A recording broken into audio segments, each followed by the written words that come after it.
Nos ponemos, yo dije que nos íbamos a poner elegante hoy día, yo vine con blusa para recibir. Yo vine con esta chaqueta que está, Claro. me la regalaron para Navidad, así que está ahí, todavía nueva. A una mujer tremenda, Se ve muy una referente del feminismo a nivel internacional, ¿verdad? Escritora, antropóloga, podríamos decir que una mujer con la que vamos a conversar de temas muy interesantes. Ayer me llamó mi hijo desde Alemania solo para decirme que le encanta que conversemos en este programa en profundidad con intelectuales de la talla de Rita Segato, que está hoy aquí en La Voz de los que Sobran. Un aplauso. Muchas gracias, señora Rita. Muchas gracias por venir aquí al estudio. No, yo soy quien agradece. Qué responsabilidad, por Dios. Ayúdale, Rita, con el... Pónselo bien cerca para que pueda... Así. Eso, muchas gracias. Muchas gracias, Rita. Porque eso es bien como... ¿Cómo decirlo? Como Direccional. muy direccional. Muy monodireccional. Exactamente. Hoy día va a estar en la Feria del Libro y las Ciencias Sociales de Recoleta. Ya está increíble, ¿eh? Una Todos instancia los días, bueno. que se dio para conversar. Ya están agotadísimas las entradas para ir a ver la charla que va a dar hoy. Así que estamos muy contentos de que eso suceda. Nosotros estamos atentos a lo que va a pasar en la tarde, por supuesto, pero antes queremos conversar un poco de lo que de cómo está el mundo. Veníamos un poquito de eso también. Chile está muy polarizado actualmente en una discusión que ha ido tomando un cariz por el Estado policial, muy fuerte, y usted, Rita, tiene unas investigaciones que tienen que ver también con Ciudad Juárez, ¿verdad? Con eso que fue sucediendo en México y lo que lo transformó en lo que conocemos hoy, ¿no?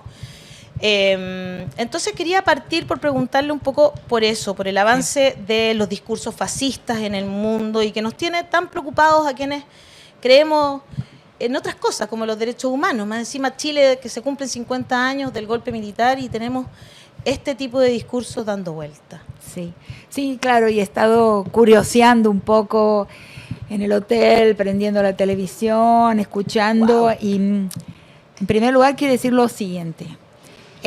Nuestros países a veces no toman noticia de lo que está pasando al lado, en el país de al lado, y está igualito. O sea, la semana pasada en Argentina, en Buenos Aires, un hecho rarísimo, subieron un grupo de personas, de hombres, y en un horario y en un barrio en donde no había nada para robar, un grupo entero, una pandilla, digamos. Claro. No fue, evidentemente, como robo, no convence. Y de una manera absolutamente sin razón mataron al colectivero. Un hombre muy querido, con un perfil de persona muy buena, muy querida por sus compañeros de trabajo, por su barrio, por su familia. Muy raro, es algo que no se entiende. De la misma forma, hay hechos que no se entienden de delincuencia en Chile. Me fui dando cuenta desde el día que llegué que son hechos que no tienen una racionalidad conocida. Claro. Entonces yo he hablado, por ejemplo, en algunos de mis ensayos en el libro La guerra contra las mujeres, que en realidad no es un título mío, jamás elegí ese. Yo no creo que haya una guerra contra las mujeres, creo que hay una guerra en las mujeres, que se expresa en lo que sucede como medio de comunicación, como bastidor donde se manda un mensaje en el cuerpo de las mujeres, pero ese es otro tema, un tema aparte, que existe una criminalidad política, para decirlo de una forma simple, abreviada y condensada. Existe una criminalidad que de repente está en expansión en la parte sur del continente, pero que yo la he identificado pensando en México, como vos decís, como vos sugerís, en la juarización de México, en México que fue, digamos así, la democracia de América Latina, con todos sus defectos, esa democracia, ¿no? La plaza de Tlatelolco, las masacres, y bueno, una democracia defectuosa, el partido único, etcétera, pero era el lugar de asilo y la democracia latinoamericana era México, y eso se acabó. El Salvador, con su proyecto de pacto de paz, cuando vino el acuerdo de paz, que es el país que hizo un acuerdo de paz más inocente y bien intencionado del continente, porque fundó, que eso poca gente lo sabe, una Policía Nacional Civil formada un tercio por la gente que venía de la guerrilla Farabundo Martí y el otro tercio venía de la policía que los había torturado, y ambos se juntaron y formaron la Policía de Paz, consecuencia del acuerdo de paz de El Salvador. Un fenómeno rarísimo. Inmediatamente se le planta una mara que sale de las cárceles de los Estados Unidos. Claro.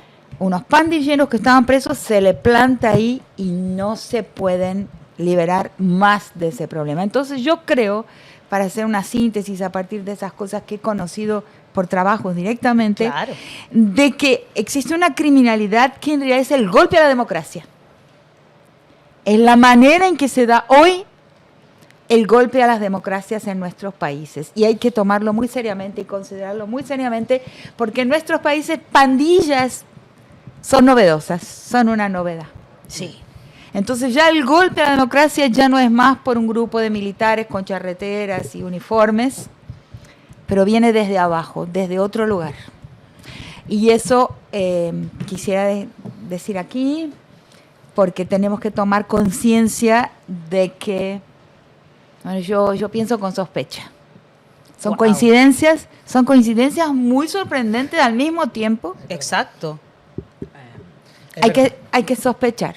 Oiga, y acá, señora Rita, en Que- Chile en lo particular, estamos viviendo un periodo bien complejo en la discusión de lo público, donde aparecen, de acuerdo a mi punto de vista, usted lo puede refrendar o corregir, algunos aspectos preocupantes de lo que estábamos hablando, del avance de una ola conservadora, incluso con rasgos fascistas. Por ejemplo, líderes de derecha que imponen su discurso negando una oposición a él. Cuando alguien le critica un aspecto de lo que están diciendo, inmediatamente te insultan, te deslegitiman, te dejan fuera de la discusión.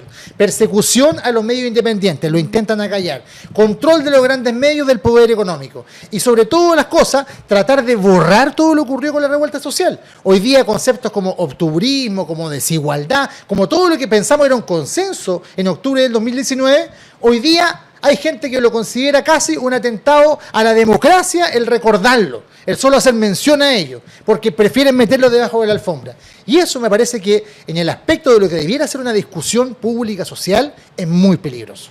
Claro, hay un proceso de robo de palabras, ¿no?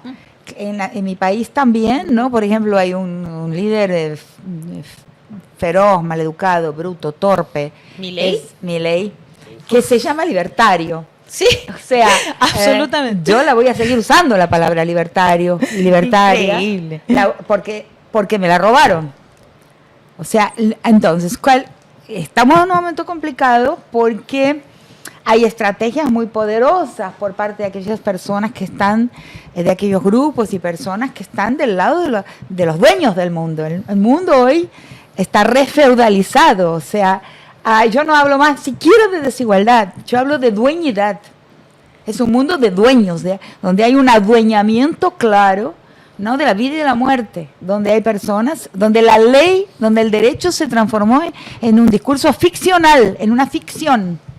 Eso es clarísimo en todas partes. Pero en nuestro continente, en nuestros estados que tienen deficiencias desde su fundación, y estuve preguntando inclusive sobre O'Higgins, ¿no? ¿Por buenísimo. qué deficiencias? ¿Por qué? Porque aquellas personas, héroes, aquel ejército Claro. que le puso el cuerpo a la guerra de la independencia, y muy formado inclusive por gentes también negras e indígenas, Invisibilizadas. solo murieron de 3 maneras. Solo. Y O'Higgins, acabo de preguntar, siempre pregunto por cada país, ¿cómo murió tu héroe de la independencia? Solo murieron de 3 maneras. O de muerte asesinada, Claro. o de miseria, hambre y enfermedad, o en el exilio. Como No hubo, como O'Higgins, Claro. no hubo una cuarta manera de morir. Y un grupo de criollos instalaron un estado muy vulnerable al adueñamiento. Un estado hecho yo le digo, con manijitas. O sea, donde el grupo, donde una élite aprendió cómo operar esas llaves de operación del Estado, y quien a veces no era de la élite, pero ingresó al Estado, se elitizó. Un Estado distante, siempre externo, que no perdió su relación de exterioridad con relación a lo gestionado, a lo administrado, porque es de fundación.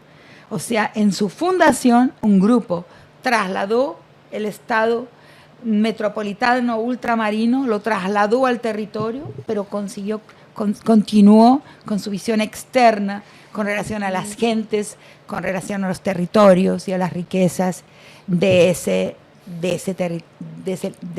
país. Claro. Entonces hay ese problema fundacional, entonces habría que reconstruir el Estado de otra forma, es decir, la gente, entonces se trabaja con eso. Estos sectores nuevos,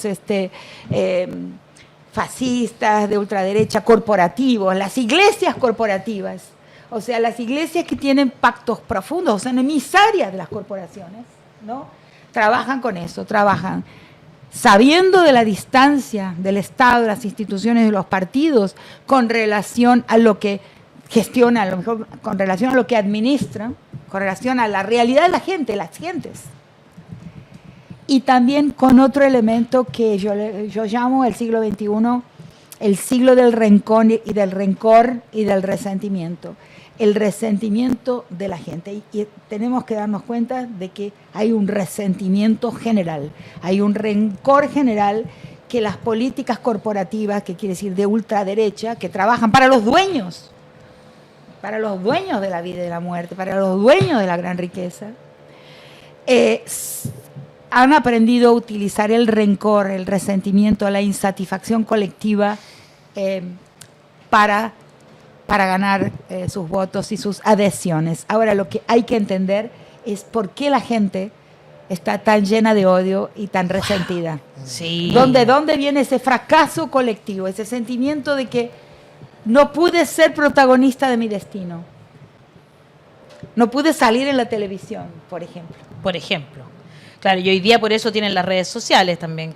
Maravillosas las redes sociales, hay que cuidarlas y utilizarlas bien. Yo tengo una pregunta de los mecanismos de precisamente estos cambios, porque usted estudió en mucho detalle lo que pasó en Ciudad Juárez con los feminicidios, y por eso es tan llamativo el concepto de la juarización De México. de México. En el caso de Chile hay los crímenes de alto hospicio, donde pasaron cosas bastante similares en términos de una policía que ignora una serie de femicidios. Entonces, esas coincidencias se dan. Hoy día se está haciendo mucho la comparación con México por otra razón, por lo del crimen organizado.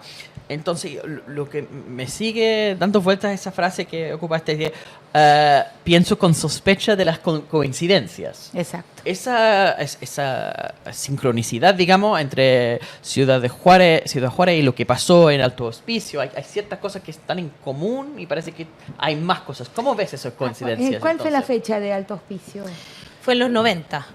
Sí. Sí. ¿Estáis hablando de alto hospicio de qué fenómeno? Porque han pasado cuando muchas cosas. Mataron sucesivamente a muchas mujeres, ¿se en los acuerdan los 90, femicidios? fines de los 90, que era fue un taxista, asesinato, que era un taxista. que está preso ahora. Y que en algún momento el Estado chileno dijo que ellas Se habían arrancado su casa. las habían arrancado a su casa para ejercer el trabajo sexual. Eso lo dijeron Lo dijo autoridades, ministros. Claro, ministros de la época dijeron eso, cuando en realidad era un asesino en serie. Y que botaban los cuerpos en el desierto. Claro. Sí, claro. Bueno, eso yo en Ciudad Juárez lo discuto mucho porque yo hago una diferencia y eso a veces me ha distanciado de algunas fracciones del feminismo, pero ahora creo que mi discurso es más aceptado. Yo separo.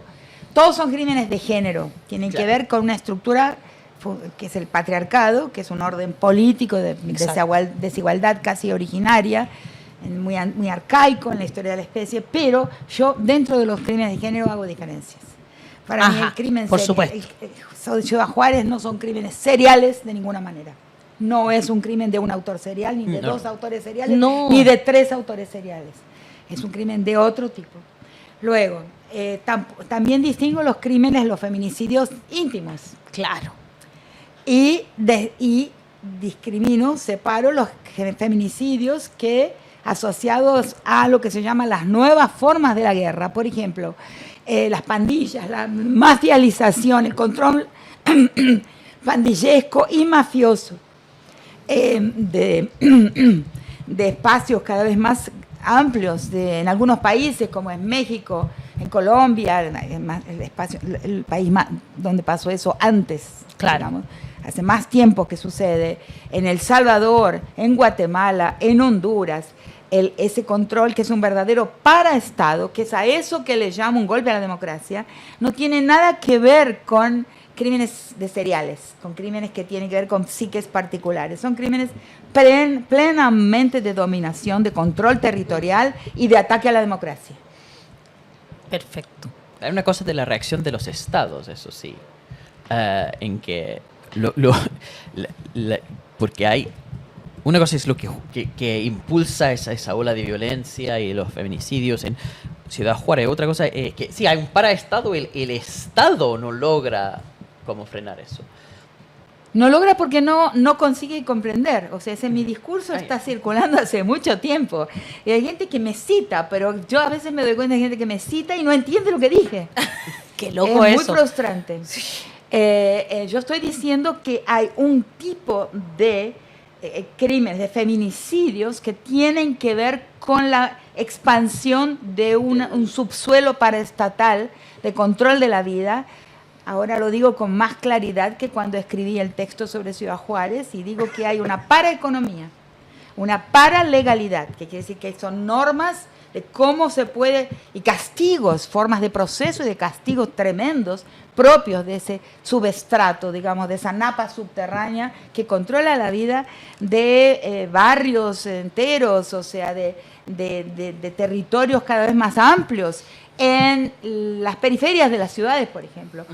Entonces, esa es una paraeconomía, ¿no? Ahí hay dueños. Cuando habla uno en la droga, la gente común, y por culpa del periodismo, del mal periodismo también, se imagina una gente pobre, así. No, la droga son bancos. O sea, ese gran dinero que se circula, se lava y se transfiere a otros países por medio de bancos. O sea, hay un lavado y eso es la droga, no son unos pobres malhechores, como lo que pasa, por ejemplo, en mi país, que de repente fuimos a ver a las mujeres sentenciadas con la Defensoría del Ministerio Público, las mujeres presas por tráfico.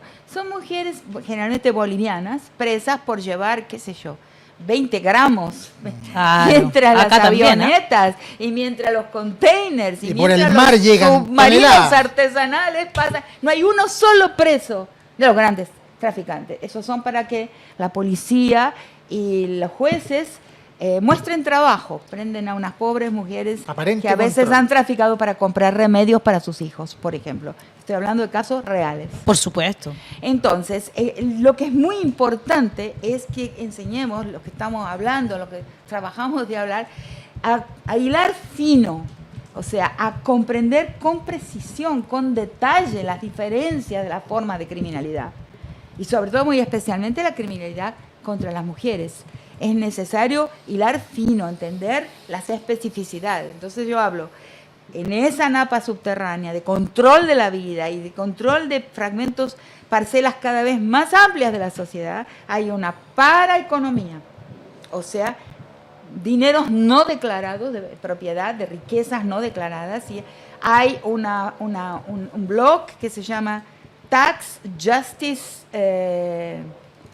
Network. ¿Ya? Taxna, que dice que la cantidad de recursos, de riqueza que circula no declarada es igual a la riqueza declarada. ¿Qué significa? ¿En serio? ¿Doble? Sí, búsquenlo en el Tax Justice Network. ¿Qué significa eso? Que ahí hay una gente, que por eso hablo de los dueños de la vida y de la muerte, porque tienen un poder económico que hace con que la ley no los toque. Donde hay esa concentración de poder económico, no hay ley que valga que no sea esa paralegalidad, ¿no? Subterránea. Entonces, para economía, para legalidad, para policía, que es a veces la policía de superficie, pero actuando en sus horarios libres como parapolicía o personas contratadas para actuar parapolicialmente, o sea, Claro, ir como armadas. los con armas jóvenes, los adolescentes a los que arman, ¿no? Ese es el otro gran tema. Claro. Y una paracomunicación también, o sea, un control de la comunicación que viene de ese subterráneo, digamos, al que yo le llamo ahora la segunda realidad. Esa segunda realidad que está claramente vigente en Honduras, en Guatemala, en México, en El Salvador, está comenzando a ser implantada en nuestros países, en Chile y en Argentina, porque están pasando cosas semejantes, que son crímenes que no se entienden. Y vale la pena entonces poner el acento ahí. Yo aprovecho nuestra actualidad. Hoy se está en Chile discutiendo si tenemos una ley que abra el secreto bancario, porque ahí es donde está el dinero. De las grandes mafias. Ahí es donde está el dinero de las grandes mafias, no en los barrios. No está en esa caleta de la población donde venden el papelillo. No está ahí. No. Claro, no está en las ahí. casas que el alcalde que tenemos en un barrio que se llama La Florida va a destruir casas. Ahí no está. El dinero no el está dinero no ahí. está ahí. De Entonces- hecho, no, prueba es que no he encontrado nada de dinero. De hecho, ninguna de esas casas. Claro. No, tenemos que abrir los ojos porque cuando se instala ese cáncer, para sanarlo, la sociedad se vuelve irrecuperable. Y la democracia imposible, que es también uno de los propósitos posiblemente, porque yo sí pienso, yo no le tengo miedo a la palabra conspiración. La verdad es que no. Ha pasado en Chile, lamentablemente, se profundizó con la pandemia, hay muchos sectores, poblaciones completas, que el narco ocupó el lugar del Estado. Ante la ausencia de Estado, Exacto. el narco lo controla y le entrega a la gente Y incluso ahí- hasta la posibilidad de solucionar sus problemas de salud. Exacto. Todo. Son la sanidad pública, Claro. todo. Eso se vio muy bien y hay muchos estudios para Colombia, muchos, maravillosos, sobre cómo el narco en realidad se transformó en el Estado, el que cuida de la gente. Pero ahí quiero decir otra cosa, una idea que se me ocurrió en Colombia, justamente en un lugar, en la costa pacífica colombiana, en un lugar llamado Buenaventura, Ya. que es la costa pacífica colombiana por mucho tiempo y hasta hoy, pero hubo muchas transferencias, ¿no? Muchas migraciones debido a la gran violencia también, ocupada por la población negra, porque en Colombia esta cordillera de los Andes, que hace divide, de puente, claro, o nos divide, une. no, que hace de puente es una idea de un amigo mío Muy que lindo. vive en Mendoza, que es el puente entre nuestros dos países. Es un puente hermoso, ¿no? Allá en Hermoso. Colombia se divide en 3 cordilleras. Entonces está la cordillera occidental que corre paralela al Pacífico.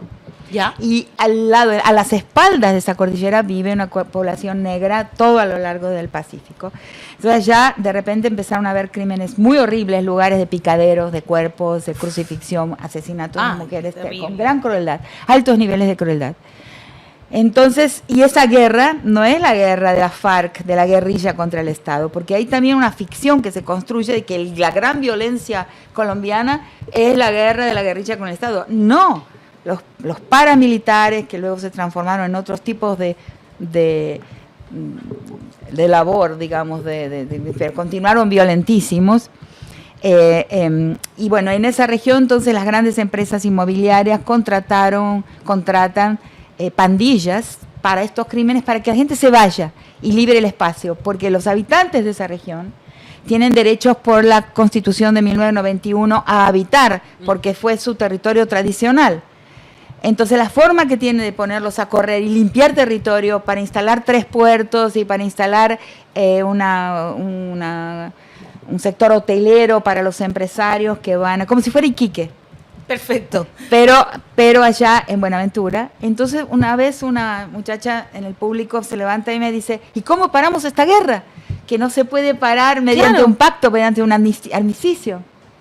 Y ahí me puse a pensar en público, y ese es el otro tema que tiene que ver con las pandillas, la pandillización, el reclutamiento paramilitar, el reclutamiento de jóvenes para ser pandilleros. Y entonces contesté lo siguiente: desmontando el mandato de masculinidad.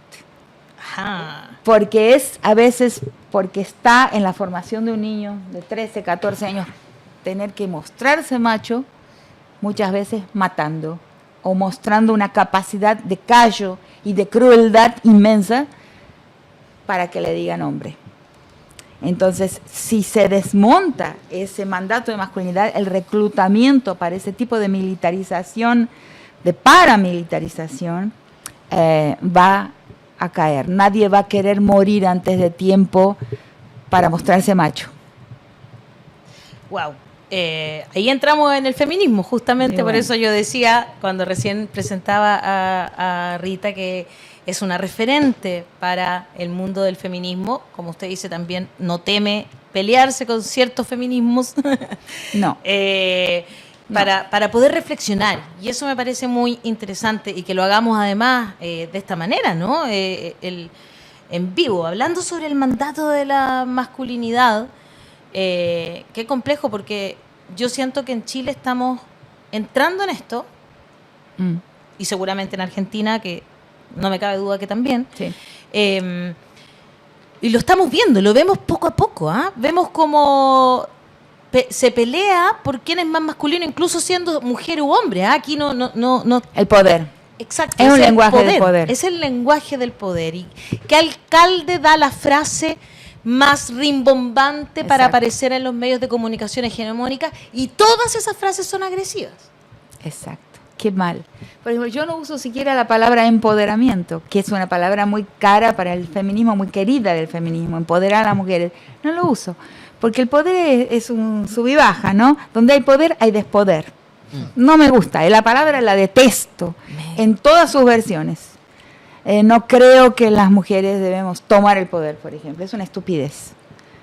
Y esa es una frase preciosísima que me dijo un jefe de la policía del país más violento del mundo, fuera de los países que están en guerra declarada, que es El Salvador. Wow. Un jefe de la policía de El Salvador me llamó aparte un día, estaba atravesando problemas, yo creo, matrimoniales, que su mujer también era policía, pero era un buen hombre. Encontramos la bondad en todas partes. Exacto. Y me dijo, profesora, me dice, que la mujer del mañana no sea el hombre que estamos dejando atrás. ¡Qué genio! ¡Qué frase!, ¿no? Bueno, la hago mía esa frase realmente, que no sea el hombre que están dejando atrás, que sea otro mundo. El mundo que mostramos es otro, que queremos construir, es un mundo imprevisto, un mundo inclusive inimaginado, pero que sale de otro formato de la vida. Y Bukele se ha transformado en una especie de paradigma de ese pacto de masculinidad, de esa gente, ¿no?, que quiere un autoritarismo como usted lo describe. Sí, me han llegado a veces mensajes de lista diciendo, están ahora trucidando esa mafialización del piso de abajo, pero el piso de arriba es una mafia completa, una mafia fina. Están destruyendo la mafia rale, la mafia no fina, y construyendo una super mafia fina en el piso de arriba. También no sirve, también no va a dar, no llega a destino. Yo creo que todos sabemos cómo va a terminar, pero nos faltan los que lo quieren imitar, lamentablemente. Exacto, nos faltan los que quieren imitarlo, y es una pena porque el problema para mí, yo creo sí en las palabras, creo en el hablar, creo en el conversar y creo en el pensar. Y la gente, estaba conversando ahora con Darío, que vino también para la feria, Darío Stragenbacher. Sí, claro. Y los dos estuvo ayer aquí también. Que sí, me dijo que es la recepción que la gente tiene con relación al trabajo de él y también al trabajo mío. Uh-huh. Muestra claramente que la gente desea pensar, necesita pensar. Toda la gente, de todas las clases, de todos los colores. A mí, repartidores de pizza, por ejemplo, o el muchacho que vino a arreglarnos el filtro, arregló el filtro en la casa, un muchacho que iba en bicicleta, le digo, bueno, ¿cuánto es? Y dijo, no me da un libro suyo. O sea, la gente piensa Qué y maravilla. quiere pensar y estima el pensamiento. Entonces, porque necesita nombrar lo que le pasa. Y la palabra, poner nombres, es una herramienta política fundamental. Entonces, nuestro trabajo es eso, ofrecer nombres para que la gente los use y pueda defenderse y pueda entender las trampas que les tienden usando su rencor, que es un rencor legítimo. La gente está enojada y tiene rencor porque la modernidad y el capitalismo hicieron promesas que no cumplieron. Entonces tienen bronca la gente. Y Entonces, eso acá en Chile se vivió muy fuerte, ¿eh? Durante octubre de 2019, Claro. ¿Verdad? Un relato que quiere ser borrado para instalar otro, de que esto fue manipulado, creado, No. fabricado por fuerzas políticas y que no había un descontento social producto de la Y desigualdad. quienes salimos a las calles sabemos muy bien que eso no fue así. No fue porque- así. Que no había nadie que mandara ahí, no había Justamente. un líder, ni una Claro. líder, no había nadie que... Y eso fue lo más apreciable exacto. del proceso chileno, que yo con pena observo partidos políticos que digan, "Y, pero no hubo liderazgos, pero no hubo organización". Yo creo que eso fue la grandeza, porque la gente fue a hablar de su insatisfacción. Claro, había cabildos en las calles. Y Eso era el maravilloso. intento de capturas fue un problema.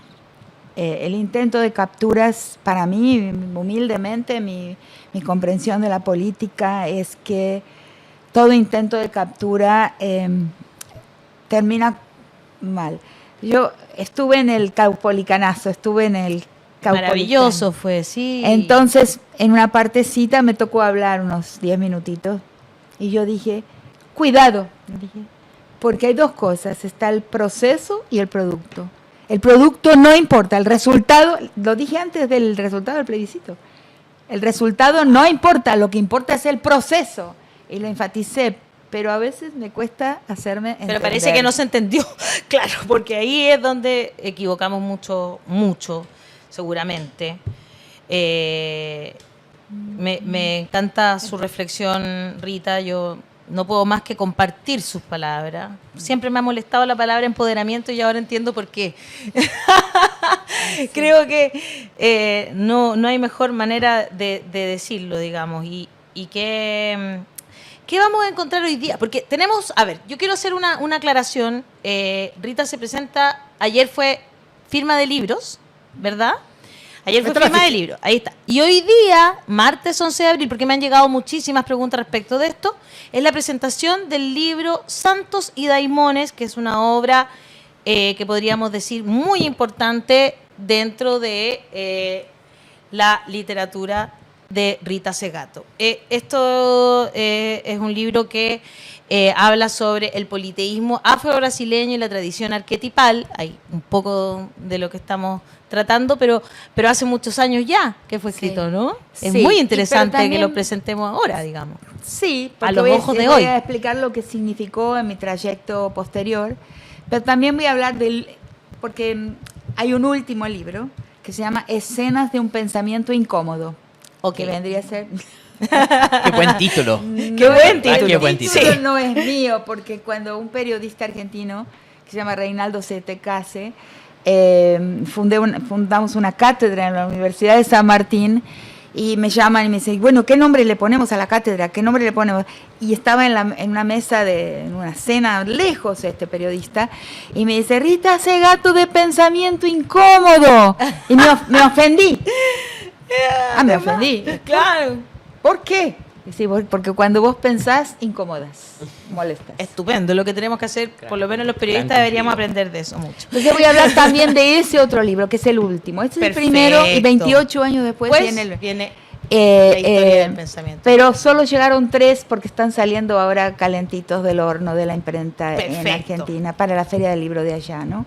Y el editor solo me entregó 3. ¡Wow! Pero voy a Apreciados tres. mencionarlo también. Esa Muy Feria del bien. Libro Argentina, yo fui una vez. Es una cuestión maravillosa. Sí, El qué ambiente que se vive, el maravilla. espacio, Eso. claro, ahí en el lugar que se hace. Hoy día nos En vamos la a ver, rural. La rural. porque yo voy La a estar rural. ahí presentando a Rita en Recoleta hoy día, a las 16 horas. Y mañana es la ponencia, que es lo que nos ha llegado mucha pregunta de esto, la matriz política, cultural y el presente, que es un poco lo que hemos estado conversando hoy, ¿verdad? Sí, que pedí que fuera un pensar en conversación, porque yo creo que en nuestros países todavía no hemos perdido el arte de conversar. Y en muchos países por los que he viajado, ¿no? Esos países del primer mundo, la gente ya no sabe conversar, no conversa. Y nosotros sí. La conversación es la base del ensayo, de la escritura ensayística, de la escritura de ideas, y además la conversación es vincular. Es lo que nos mantiene vinculados. O sea, y creo que lo hacemos todavía en nuestro continente del sur, conversamos. Entonces, me gusta últimamente más que dar una conferencia, ¿no? Conversar. Y el de mañana pedí que va a ser también otra persona, va a ser la moderadora, que sea una conversación. Muy bien, eso es lo que y con el público también. Falta hace, ¿verdad? Sí, pensar, dos piensan mejor que uno, Totalmente. 3 piensan mejor que 2, 4 piensan mejor que 3, y así por delante. Y así con los 1000 que van a llegar, no me cabe ninguna duda, No, mañana a escuchar esta conversación con Rita Segato. Las 2 primeras ganadores de las entradas para justamente mañana, Yarim Contreras dice, yo quiero una entrada. Y la otra es Cecilia Ravelo, que dice, el hashtag gana con la voz, yo quiero una entrada para Rita Segato. Ahí están las 2 primeras ganadoras, entonces para mañana estas entradas que son liberadas, pero ya se habían agotado. Entonces tuvimos 5 entradas dobles que nos liberaron para poder también ser parte de esta ponencia. Nosotros con esto terminamos el programa del día de hoy y le agradecemos a todas y a todos por sus comentarios, su buena onda, puro cariño para Rita, muchísimo de hecho. Así que nos vemos a las 16 en la Feria del Libro de Recoleta y un abrazo para todas y todos, que estén muy bien. Hasta mañana a las 10 de la mañana. Rita, muchas gracias por estar aquí. Usted recuerde compartir el programa, ponerle like y todas esas cosas que nos ayudan con los algoritmos que a veces no son tan amables. Así que un abrazo. Muchas gracias. Muchas gracias por venir. Gracias. Increíble su visita. Aquí dejé Me dio anotado. una inspiración súbita, me inspiré de repente. Sí, y está aquí muy anotadito todas sus palabras. Así que Muchas gracias. muchas gracias. Que esté muy bien. Chao. Chao, Gracias, comunidad. comunidad.